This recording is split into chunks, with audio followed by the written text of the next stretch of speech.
parlementaire? Qu'est-ce qui pourrait concrètement changer finalement? En fait, vous avez plusieurs éléments. Le premier, c'est qu'en fait, institutionnellement, maintenant, en fait, depuis différentes réformes du règlement de l'Assemblée nationale, c'est qu'on a pris en compte les pétitions dites citoyennes pour faire en sorte que lorsqu'une pétition contre une loi qui est adoptée à l'Assemblée nationale recueille plus de 500 000 signatures, elle doit être débattue en conférence des présidents. Donc, en fait, c'est la réunion de tous les présidents de groupe qui décident ou non de l'inclure et de l'inscrire à l'ordre du jour de l'Assemblée nationale pour avoir un débat parlementaire. Mais ce débat ne sera pas suivi d'un vote, il ne sera pas constitutif en fait, du processus de loi classique, c'est uniquement un débat d'information pour considérer que lorsque les citoyens exigent un débat sur des questions, c'est la représentation nationale qui doit s'en emparer. Ensuite, après, il y a plusieurs éléments dessus, ça a été rappelé précédemment. C'est-à-dire qu'en fait, maintenant, vous avez des manifestations dites spontanées qui fait en sorte qu'en fait, ce ne sont plus les leaders d'opinion, les corps intermédiaires comme les syndicats qui maîtrisent les mouvements d'opinion, mais vous avez en fait à travers les réseaux sociaux et une nouvelle forme de démocratie qui fait émerger une démocratie par le bas et non pas une démocratie par le haut. Avec un nouveau contre-pouvoir. Un nouveau contre-pouvoir. Ça a été le cas des Gilets jaunes et c'était aussi le cas de la crise agricole. Et donc, en fait, se pose comme question sur est-ce qu'il n'y a pas deux France qui vont se battre? Parce que quand même, ce texte répond quand même à la crise agricole. Et donc, vous avez d'une partie la France qui veut se battre contre ce texte de la loi Duplon, et de l'autre côté, c'est ce que défend notamment celui qui a initié le texte, donc le sénateur Duplon, c'est qu'il est fait en réponse au monde agricole et à la crise agriculteur. Donc, il y aura, de noisettes. Donc vous aurez, j'ai pas la sociologie exacte des signataires, mais j'imagine que vous aurez deux France qui s'opposent, et donc avec deux conceptions différentes. Donc de façon future, on ne veut pas sacrifier le futur. Mais Catherine, c'est hypocrite. Oui, mais non, c'est pas hypocrite. Non, pardon, c'est pas hypocrite. Les agriculteurs, je vous le dis très sincèrement. Ce que disent les agriculteurs, c'est qu'il y a une concurrence déloyale entre les producteurs français et les producteurs européens. C'est-à-dire très clairement que le pesticide en question, qui est litigieux, moi je ne dis pas qu'il n'est pas litigieux. Il faut se battre contre à l'échelle européenne, je suis d'accord. Je dis juste que le pesticide litigieux est utilisé dans plusieurs pays. Il faut l'opposer partout, il faut l'interdire partout. Attends, je vais te répondre parce que tu as beaucoup parlé. Donc, ils sont utilisés dans les agriculteurs de l'Union européenne. Or, de ce que je sache, avec le marché intérieur, les produits européens arrivent sur le marché français sans aucun contrôle et sans aucune restriction, ni économique, ni de concurrence, ni environnementale. C'est-à-dire que tu vas interdire un produit pour les agriculteurs français qui, de toute façon, sera utilisé par les autres agriculteurs et qui va arriver quand même dans les assiettes des Français. Et donc, les agriculteurs qui se sont révoltés il y a quand même moins de 2 ans, se disent, mais pourquoi est-ce que vous interdisez pas un produit au niveau européen? Vous l'interdisez uniquement pour nous. Pas tous les agriculteurs. Non, mais une partie, en tout cas une grande partie du monde agricole et des syndicats agricoles disent pourquoi est-ce que les producteurs français sont plus désavantagés que les agriculteurs européens. Et pourquoi le gouvernement français s'y opposait à l'échelle de l'Union européenne? C'est Emmanuel Macron qui s'y opposait à l'UE. Mais non, mais c'est lui qui porte c'est lui qui est le défenseur, le lobbyiste en chef à l'Union européenne, c'est Emmanuel Macron. Pour l'instant, il n'est pas interdit au niveau européen, donc il existe au niveau européen. Donc c'est-à-dire que tu as une distorsion incroyable entre des producteurs français et des producteurs européens. Et de toute façon, ces produits-là arrivent quand même dans l'assiette des Français. Donc au final, les agriculteurs français s'estiment lésés. Moi, je ne dis pas qu'il faut garder le pesticide, mais je dis qu'il faut essayer de comprendre quand même certains syndicats agricoles et certains producteurs qui peuvent s'estimer lésés en se disant que le gouvernement français tape plus fort sur eux que sur les producteurs étrangers. On va donner la parole. Le schéma est à peu près simple. Au début des années 2000, la France était exportatrice nette du commerce agricole. Ça veut dire que la France était la grande puissance agricole du continent. C'est-à-dire que c'était nous qui décidions c'était quoi la qualité et qu'est-ce que mangeaient non seulement les Français, mais les Européens.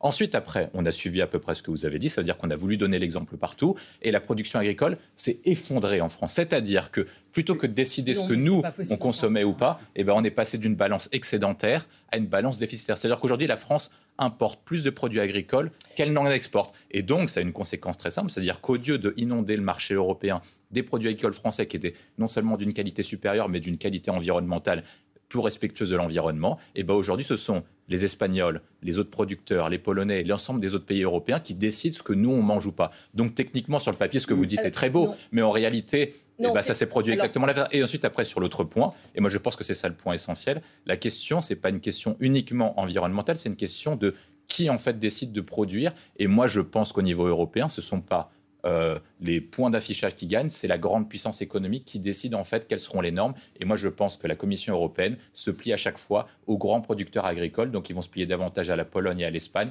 qu'aux producteurs français. Malheureusement, c'est le cas. Et c'est pour ça qu'on a eu une crise agricole. Certes, il y a 800 000 personnes. Certes, il y a 800 000 personnes qui signent une pétition sur des questions de pesticides, et c'est tout à fait légitime. Mais il ne faut pas oublier qu'il y a moins de 2 ans, le monde agricole s'est révolté comme jamais. Et donc, il faut aussi prendre en compte les deux visions.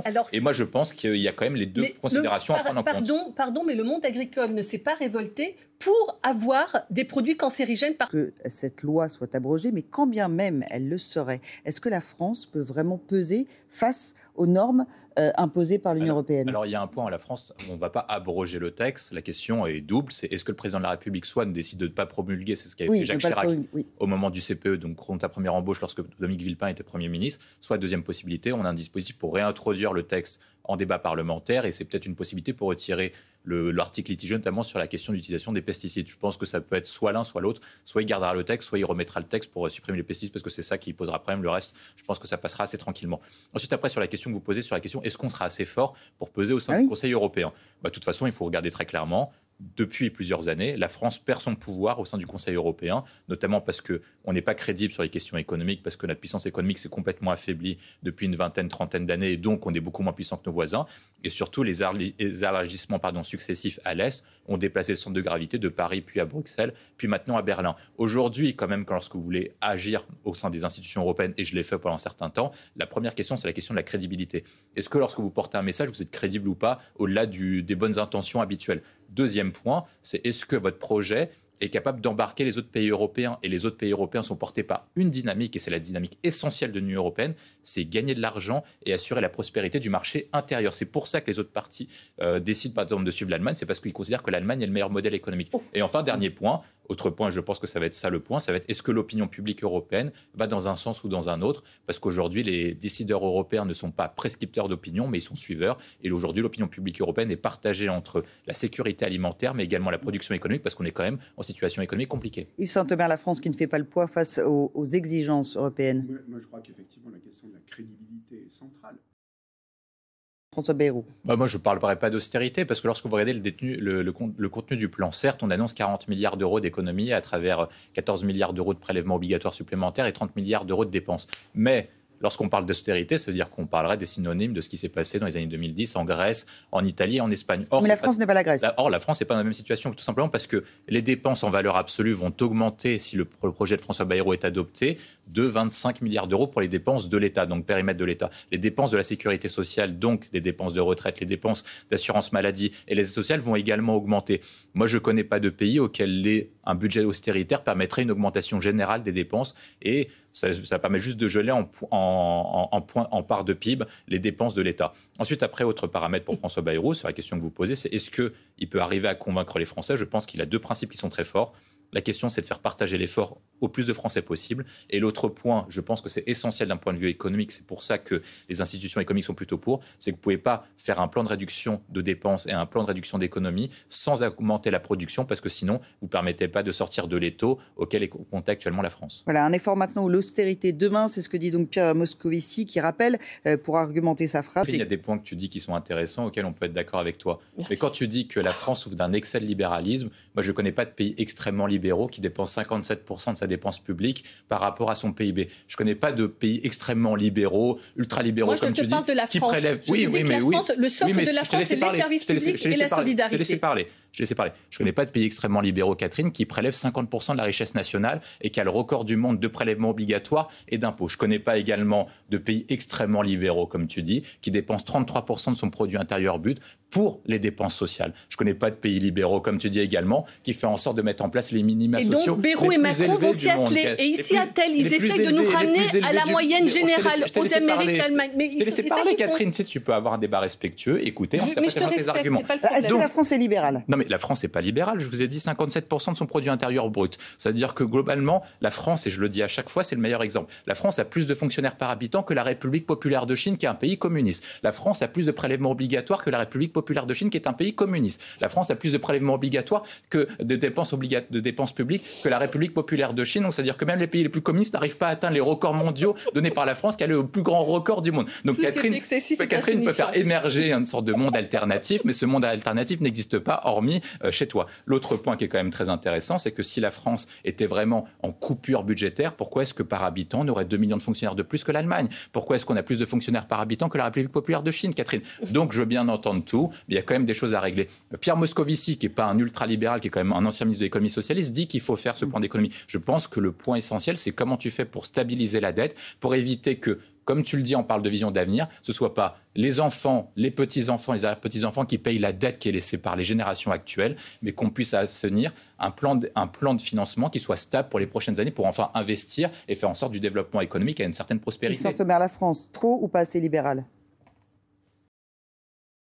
Parce qu'en fait, ils sont d'accord avec ça. Il faut réduire ce qui fait le socle de notre pays. Il ne faut pas se dire gaulliste quand on veut affaiblir le service public et l'unité de la France. Oui, mais ce que tu dis, Catherine, serait vrai si ce serait prouvé par des chiffres. Or, dans ce que tu dis, lorsque tu parles des services publics, on regarde sur les 20-30 dernières années, les statistiques sont disponibles sur le site du budget, tu regardes l'évolution des dépenses qui sont affectées au ministère de l'Éducation nationale, elles ont augmenté chaque année depuis les années 90. Sur les dépenses de santé, avec ce qu'on a mis en place, donc l'ONDAM, l'objectif national de dépenses d'assurance maladie, ça augmente entre 2 et 3% chaque année. Donc tu ne peux pas dire qu'il y a des coupes budgétaires dans la santé et dans l'éducation, ce n'est pas vrai, parce que chaque année, tu regardes le chiffre et les gens peuvent regarder, ils prennent un tableau, ils regardent 90-91 jusqu'à maintenant, les dépenses augmentent chaque année. Mais va dans la rue, va regarder. Non mais Catherine, je laisse parler. Et autre point, lorsque tu regardes la dette publique sous Emmanuel Macron, sur les 1 000 milliards d'euros d'économie, sur les 1 000 milliards de dettes supplémentaires, tu en as 400 qui proviennent du régime public des fonctionnaires, donc des retraites des fonctionnaires et des régimes spéciaux.